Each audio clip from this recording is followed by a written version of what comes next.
Jamaah salat Aidil Adha 1445 Hijriah yang dirahmati Allah Subhanahu wa taala. Pada hari ini gema takbir berkumandang membahana di seluruh penjuru negeri pertiwi Indonesia yang kita cintai ini. Bergema, bertasbih, bertakbir, bertahlil, bertahmid kepada Allah Subhanahu wa taala.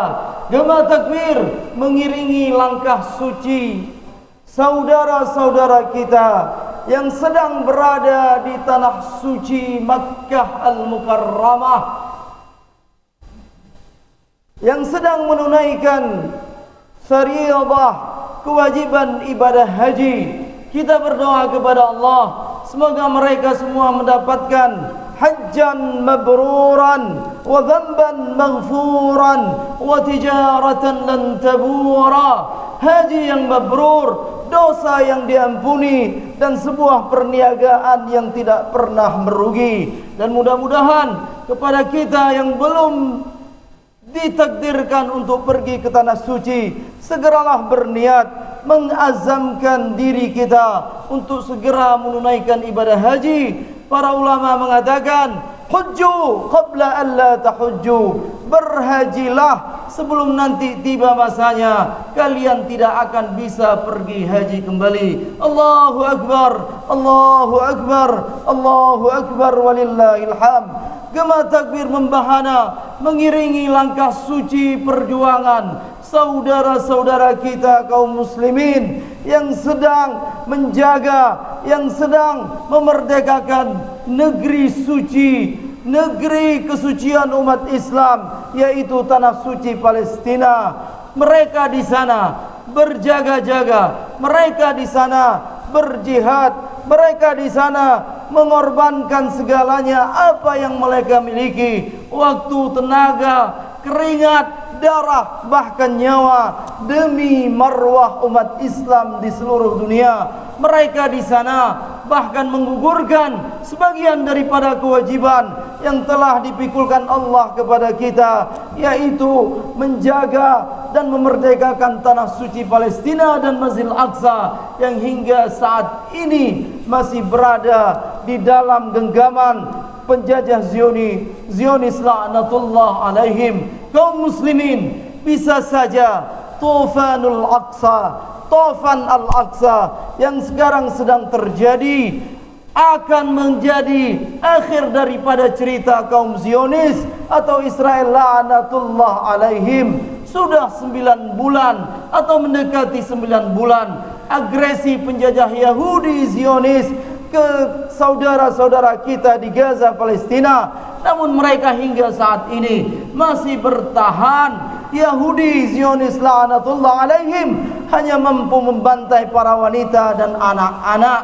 Sudah 37.000 yang syahid, namun semua mereka tetap rida dengan ketentuan Allah Subhanahu wa taala, karena mereka paham bahwasanya ditakdirkan menjadi bangsa Palestina adalah sebuah takdir untuk memikul sebuah tanggung jawab yang besar. Ditakdirkan menjadi bangsa Palestina adalah untuk menjaga kesucian yang begitu agung di dalam tubuh umat Islam. 37.000 telah syahid jamaah yang dirahmati Allah, tapi mereka semua paham bahwasannya selama setetes darah masih sulit untuk dikorbankan, maka selama itu pula kemerdekaan dan kebebasan tidak akan pernah kita dapatkan dalam kehidupan kita.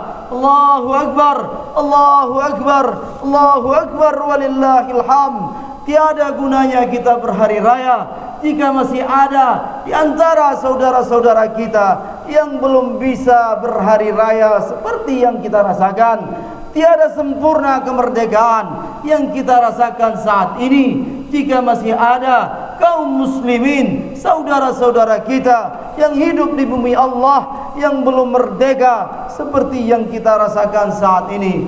Mudah-mudahan kemerdekaan yang sesungguhnya jamaah yang dirahmati Allah di saat nanti Masjidil Aqsa telah terbebaskan, Masjidil Aqsa telah merdeka, dan semua umat Islam berbondong-bondong pergi ke sana untuk menunaikan salat di Masjidil Aqsa dan di pelataran Masjidil Aqsa. Itulah kemerdekaan yang sesungguhnya. Allahu Akbar, Allahu Akbar, Allahu Akbar, walillahil hamd. Jamaah salat Idul Adha yang dirahmati Allah Subhanahu wa taala. Pada hari ini kita ingin memahami satu hal di antara hal yang paling pokok dan paling prinsipil dalam kehidupan kita sebagai muslim, sebagai orang beriman. Dan di saat kita mengatakan diri kita mukmin billah, orang yang beriman kepada Allah, status keimanan yang berada di pundak kita, yang sudah kita pikul katakanlah sejak kita lahir ke dunia ini yang pertama sekali, membutuhkan kepada apa yang disebutkan atau dinamakan dengan at-tajarrud. Status keimanan kita butuh kepada at-tajarrud. Tajarrud adalah totalitas. Totalitas dalam beriman kepada Allah, totalitas dalam taat dan mencintai serta tunduk kepada perintah Allah dan Rasulnya. Keimanan kita butuh kepada tajarrud atau totalitas. Jangan apa yang kita suka kita ikuti dan kita kerjakan, dan segala yang tidak kita sukai maka kita tinggalkan. Jika begitu akhlak dan kepribadian kita, maka apa bedanya kita dengan bangsa Yahudi la'natullah alaihim, di mana Allah mengatakan afatu'minuna bi ba'dil kitab wa takfuruna bi ba'din. Apakah kalian akan beriman dengan sebagian apa yang ada di dalam Al-Qur'an dan kemudian kalian tidak beriman dengan sebagian yang lain?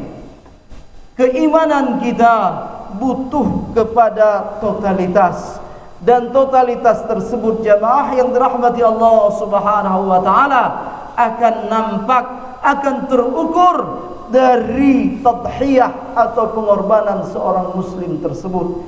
Ini yang sangat penting yang harus kita pahami di hari yang sangat mulia ini. Keimanan kita butuh kepada totalitas, dan totalitas tersebut akan berbanding lurus dengan pengorbanan yang dilakukan oleh setiap muslim di dalam kehidupannya.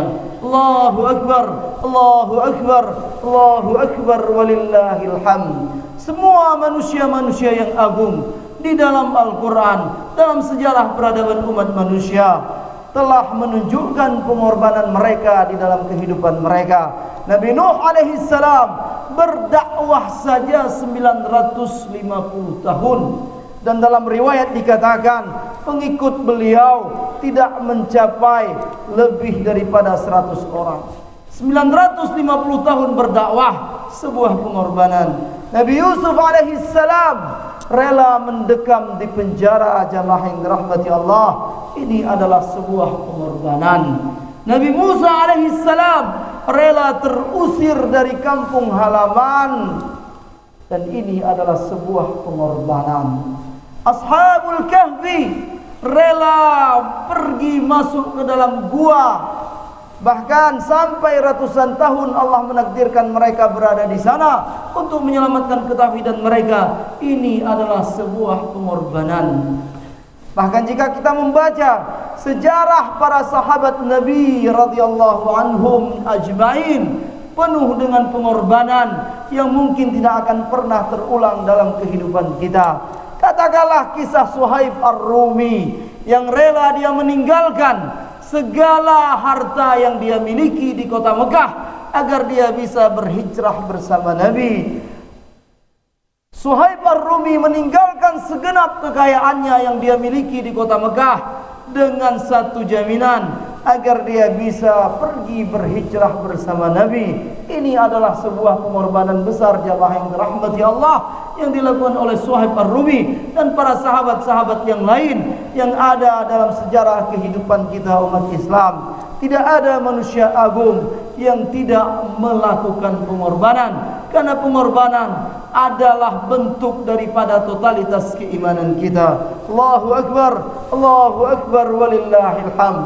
Dalam sejarah manusia, Nabi Ibrahim, bahkan keluarga Nabi Ibrahim adalah profil dan ikon atau simbol pengorbanan terbesar dalam kehidupan manusia. Nabi Ibrahim alaihissalam, seorang nabi yang dari keturunan beliau muncul Nabi Muhammad sallallahu alaihi wasallam. Nabi Ibrahim alaihissalam, jamaah yang dirahmati Allah, seorang nabi. Namun Allah ingin melihat bukti tadhiyah dan pengorbanan beliau daripada keimanan yang telah beliau ikrarkan di dalam kehidupan beliau. Nabi Ibrahim alaihissalam, seorang nabi yang tentu kisah pengorbanan beliau sudah sama-sama kita baca, sudah sering kita dengar. Namun apakah kita telah merenungi daripada kisah tersebut? Ibrahim alaihissalam, seorang nabi, abul anbiya. Beliau sepanjang hidupnya ditakdirkan Allah belum memiliki anak, dan beliau terus berdoa, Rabbi habli minas salihin, ya Allah berikan kepadaku, karuniakan kepadaku seorang anak keturunan yang akan melanjutkan ruku' dan sujudmu di muka bumi ini, ya Allah.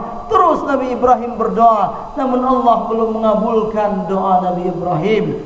Bahkan suatu hari di saat Nabi Ibrahim alaihissalam terus berdoa, Allah subhanahu wa ta'ala memberikan berita gembira. Dan dalam tafsir dikatakan hal tersebut setelah beliau hidup pada umur 86 tahun.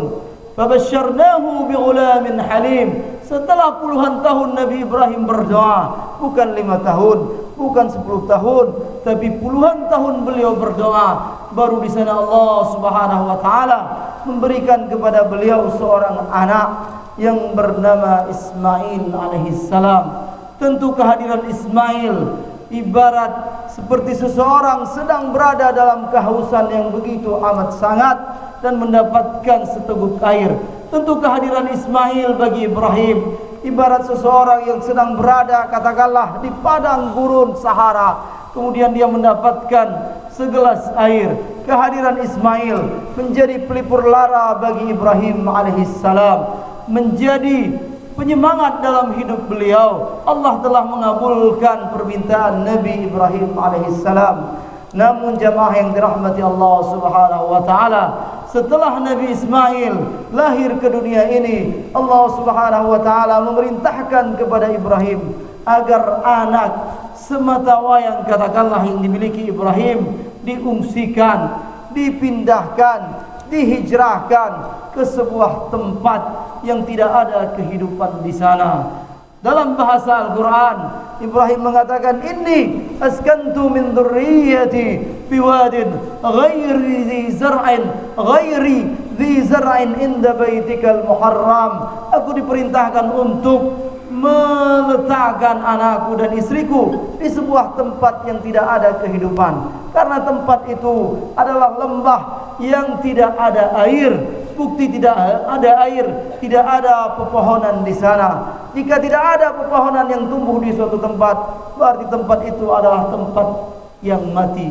Jamaah yang dirahmati Allah subhanahu wa ta'ala, ini ujian pertama bagi Ibrahim, yaitu mengasingkan putra beliau Ismail alaihissalam ke sebuah tempat di mana tidak ada berpenghuni di sana, di mana tidak ada kehidupan di sana. Namun Ibrahim alaihissalam, karena beliau seorang muslim dan taat kepada Allah, memahami bahwasannya takdir Allah, keputusan Allah adalah salah satu hal yang harus kita ikuti. Mudah-mudahan kita bisa meneladani daripada sikap Ibrahim saat Allah memerintahkan kepada kita, saat Allah menakdirkan kepada kita satu hal yang mungkin hal tersebut tidak sesuai dengan keinginan kita, kita tetap bisa melaksanakan dengan penuh keridhaan walaupun hal tersebut pahit untuk kita kerjakan.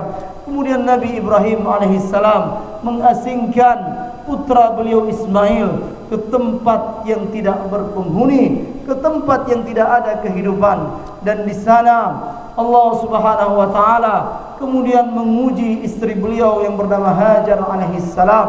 Hajar alaihissalam diuji oleh Allah. Apakah Hajar akan tidak senang dengan keputusan Allah? Apakah Hajar akan membantah? Apakah Hajar akan membangkang dengan keputusan Allah? Namun Hajar alaihissalam menerima dengan penuh keridhaan, karena Hajar memahami bahwasanya keputusan Allah tersebut adalah sebuah perintah yang harus kita jalani, walaupun harus berpisah dengan seorang suami yang semestinya mendampingi beliau dalam membesarkan dan mendidik anak beliau, yaitu Nabi Ismail alaihissalam. Hajar hanya bertanya kepada Ismail, apakah perintah ini dari Allah atau dari dirimu, jamaah yang dirahmati Allah? Kemudian Nabi Ibrahim mengatakan bahwasanya ini adalah perintah Allah. Allahu amaraka bihadza. Ibrahim mengatakan, "Na'am, idzan lan yudayyi'ana Allah." Kalau ini perintah Allah, maka Allah tidak akan pernah menyia-nyiakan kami, walaupun kami berada di tempat yang tidak berpenghuni, walaupun kami berada di kota mati yang tidak ada kehidupan. Jemaah yang dirahmati Allah Subhanahu wa taala, di saat kita menaati perintah Allah, maka insyaallah Allah tidak akan pernah menyia-nyiakan kehidupan kita. Allahu akbar, Allahu akbar, Allahu akbar, walillahil hamd. Setelah sekian tahun Ismail dan Hajar hidup di lembah mati, di kota yang tidak ada kehidupan tersebut, Ibrahim datang untuk menjumpai istri dan putra beliau. Namun Ibrahim alaihissalam mendapatkan Hajar telah wafat, dan Hajar dalam sejarah dimakamkan di Masjidil Haram, tepatnya di dalam hijr Ismail tersebut. Kemudian Ismail kecil yang telah tumbuh, yang mulai tumbuh dan berkembang, sudah bisa diajak bermain, sudah bisa diajak bekerja sama oleh Ibrahim alaihissalam, diperintahkan oleh Allah Subhanahu wa taala dengan sebuah ujian yang sangat sulit, yaitu agar Ibrahim alaihissalam menyembelih putranya Ismail alaihissalam. Ini adalah ujian yang sungguh sangat berat, yang tidak mungkin jika kita logikakan dengan akal fikiran kita, jamaah yang dirahmati Allah. Nabi Ibrahim diperintahkan oleh Allah, falamma balagha ma'ahu as-sa'ya qala ya bunay inni ara fil manami anni adbahuka fanzur madza tara. Wahai anakku, tadi malam aku bermimpi. Karena Ismail tahu bahwasanya Ibrahim adalah seorang nabi, mimpi para nabi adalah wahyu. Kemudian Ibrahim mengatakan kepada Ismail, inni ara fil manam anni azbahuk. Tadi malam aku bermimpi, aku diperintahkan untuk menyembelihmu. Fanzur madza tara, apa pendapatmu wahai Ismail alaihissalam? Kemudian Ismail tanpa menunggu, tanpa jeda, tanpa berpikir, kemudian langsung mengatakan, ya abati fa'al ma tumar satajiduni insyaallah minas sabirin. Wahai ayahandaku yang kucintai, kerjakan apa yang diperintahkan Allah kepadamu, insyaallah engkau akan mendapatkan aku menjadi termasuk dari golongan orang-orang yang bersabar. Sungguh sebuah keimanan, sungguh tingkat ketaatan yang begitu sangat tinggi, jamaah yang dirahmati Allah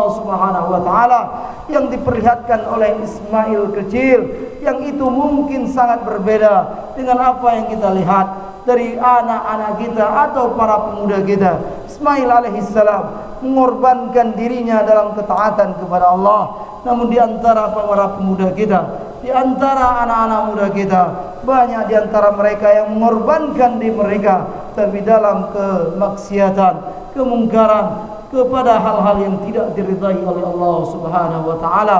Beginilah profil daripada keluarga Ibrahim alaihissalam, profil keluarga yang penuh dengan pengorbanan, profil keluarga yang penuh dengan ketaatan, ketundukan dan kepatuhan kepada Allah Subhanahu wa taala, yang tidak akan pernah terulang dalam kehidupan umat manusia. Namun kepada kita diminta untuk merenungi, untuk mengevaluasi diri kita. Apakah pengorbanan yang telah kita lakukan di dalam kehidupan kita telah berbanding dengan keimanan yang telah kita ikrarkan sejak kita berada di alam rahim dahulu? Apakah keimanan kita telah penuh dengan ketotalitasan? Apakah totalitas tersebut telah kita buktikan dalam pengorbanan kita? Mungkin kepada kita jemaah yang dirahmati Allah tidak diminta untuk mengorbankan anak-anak kita, tapi kepada kita jemaah yang dirahmati Allah diminta oleh Allah Subhanahu wa taala saat kita bertemu dengan bulan Zulhijjah, saat kita bertemu dengan bulan haram, diminta kepada kita, jika kita memiliki keluangan rezeki, untuk kita berkurban, untuk kita membasahi bumi Allah Subhanahu wa taala dengan darah-darah hewan ternak, dengan darah-darah binatang. Bertakarrub, kita mendekatkan diri kita kepada Allah dengan binatang-binatang yang telah disyariatkan Allah di dalam Al-Quran. Berkurban, kata Allah Subhanahu wa taala di dalam surat Al-Hajj, adalah karakter daripada mereka-mereka yang tunduk dan patuh kepada Allah Subhanahu wa taala. Kalau dalam Al-Quran Allah membahasakan wabashshiril mukhbitin, berikan berita gembira kepada mereka yang tunduk dan patuh kepada perintahku. Mereka-mereka yang tunduk dan patuh kepada Allah adalah mereka-mereka yang di saat disebutkan nama Allah, di saat Allah memerintahkan kepada mereka, di saat Nabi menganjurkan kepada mereka, hati mereka langsung bergetar. Orang-orang yang tunduk dan patuh adalah orang-orang yang di saat disebutkan nama Allah bergetar hati mereka. Orang-orang yang tunduk dan patuh adalah di saat ditimpakan musibah mereka penuh dengan kesabaran. Orang-orang yang tunduk dan patuh adalah mereka yang selalu menunaikan salat 5 waktu. Mereka-mereka yang tunduk dan patuh di dalam Al-Quran adalah yang berinfak, yang memberikan sebagian daripada rezeki yang dimiliki. Allahu Akbar, Allahu Akbar, Allahu Akbar walillahil hamd. Mudah-mudahan jamaah yang dirahmati Allah, pada hari yang mulia ini, di saat kita dipertemukan dengan bulan Zulhijjah yang sangat mulia ini, kita bisa memperlihatkan kepada Allah Subhanahu wa taala, bukan kepada manusia, bentuk ketundukan dan kepatuhan kita kepada Allah Subhanahu wa taala. Dan mudah-mudahan kita termasuk dari golongan hamba-hamba yang mukhbitin, yang tunduk dan patuh kepada Allah. Berkurban adalah bukti ketundukan dan kepatuhan kepada Allah. Berkurban adalah bukti kesyukuran kepada Allah Subhanahu wa taala terhadap nikmat yang telah diberikan. Inna a'tainakal kautsar, kami telah berikan nikmat yang begitu banyak, yang begitu melimpah kepada engkau wahai manusia. Fashalli li rabbika wanhar, maka kerjakanlah salat dan berkurbanlah. Salatlah dan berkurbanlah sebagai bukti kesyukuran terhadap nikmat yang begitu berlimpah yang telah Allah karuniakan kepada kita. Jangan pernah kita mengatakan bahwasannya kita tidak mampu berkurban, karena dalam pandangan fikih bahwasannya selama seseorang setelah dia berkurban masih bisa dia hidup dalam 1 minggu tersebut, maka dia tergolong dengan orang-orang yang mampu. Jamaah yang dirahmati Allah Subhanahu wa taala, mudah-mudahan kita bisa meneladani daripada sejarah perjuangan, sejarah pengorbanan Nabi Ibrahim dan manusia-manusia agung di dalam Al-Quran. Dan mudah-mudahan kita pun termasuk daripada mereka yang tunduk dan patuh kepada pengorbanan, kepada perintah Allah Subhanahu wa taala. Di antaranya siap berkorban dengan apa yang kita miliki, dengan harta yang telah dikaruniakan Allah kepada kita. Dan mudah-mudahan pengorbanan kita pada hari ini adalah bukti bahwasannya kita muslim sejati. Karena dahulu Rasulullah SAW saat berkhutbah di padang Arafah, di antara pesan yang beliau sampaikan, ayuhan nas innamal mu'minuna ikhwatun, wahai manusia, sesungguhnya orang-orang mukmin tersebut bersaudara. Dalam riwayat lain Rasul mengatakan, al muslimu akhul muslim, muslim tersebut saudaranya seorang muslim. Tidak patut kita di hari yang sangat mulia ini mendapatkan atau melihat saudara-saudara kita berada dalam kesusahan. Tidak patut saat kita menikmati daging, kemudian saudara-saudara kita atau tetangga-tetangga dekat kita tidak merasakan apa yang kita rasakan. Saudara tersebut bukanlah dengan ikatan darah, namun saudara tersebut adalah dengan ikatan la ilaha illallah. Mudah-mudahan Allah Subhanahu wa taala selalu mencatat kita, menggolongkan kita ke dalam hamba mukhbitin, hamba yang tunduk dan patuh kepada perintah Allah. Dan di saat Allah Subhanahu wa taala memisahkan diri kita dengan alam dunia yang fana ini, Allah ridha terhadap kita karena keimanan kita betul-betul keimanan yang penuh dengan totalitas, dan totalitas tersebut telah kita buktikan dengan pengorbanan kita.